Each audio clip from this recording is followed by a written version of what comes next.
भारत और चीन की सेनाओं के बीच सीमा पर तनाव जारी है। पिछले साल जून में भारतीय सेना के साथ हिंसक झड़प के बाद बॉर्डर एरिया में चीनी गतिविधियां काफ़ी बढ़ गईं। इस बीच सैटेलाइट तस्वीरों से सिक्किम के नाकुला के पास नई सड़कों के निर्माण और नई पोस्ट का पता चला है। हम आपको इससे जुड़ी पूरी जानकारी देंगे, लेकिन इससे पहले अगर आपने हमारे चैनल को सब्सक्राइब नहीं किया है तो ज़रूर कर लें और बेल आइकन को दबाना ना भूलें।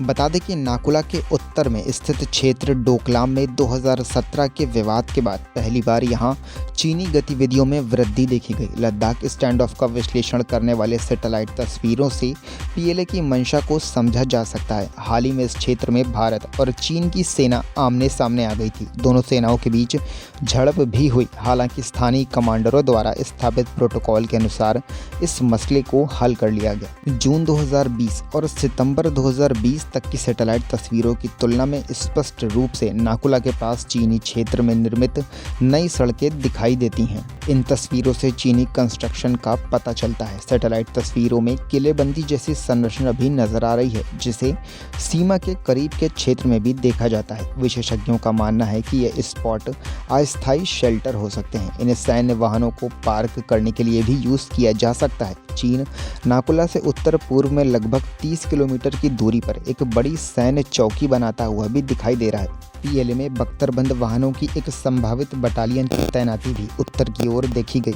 इन तस्वीरों में कैंप साइट के पास तोप खाने की तैनाती भी देखी गई है। सितंबर 2020 तक नाकुला बॉर्डर के पास सैटेलाइट तस्वीरों का एक और सेट पहाड़ों की चोटियों पर भारतीय सेना की उपस्थिति को दर्शाता है। ये विरोधी को काउंटर करने की योजना मालूम पड़ती है। इनमें से कुछ स्थानों की अनुमानित ऊंचाई करीब 5000 मीटर से अधिक है, जो कि बेहद खतरनाक है। सैटेलाइट तस्वीरों का एक और सेट नाकुला से 20 किलोमीटर उत्तर गंबा काउंटी की ओर बॉर्डर के पास पहाड़ों की चोटियों पर भारतीय सेना की उपस्थिति को दर्शाता है।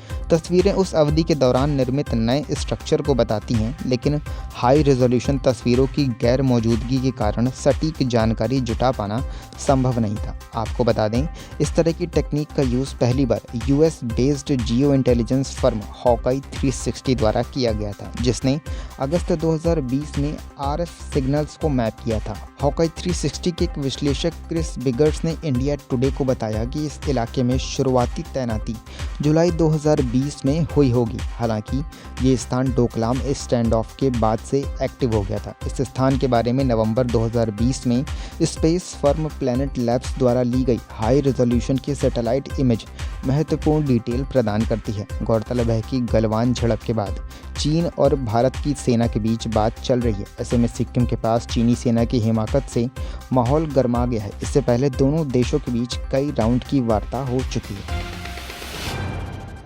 अगर आपको ये वीडियो पसंद आए तो इसे लाइक और शेयर करना ना भूलें। अगर आप YouTube पर हैं तो हमारे चैनल को सब्सक्राइब करके बेल आइकन को प्रेस कर लें। अगर आप Facebook, इंस्टा या ट्विटर पर हैं तो हमारे पेज को फॉलो करके हमारे साथ जुड़ें।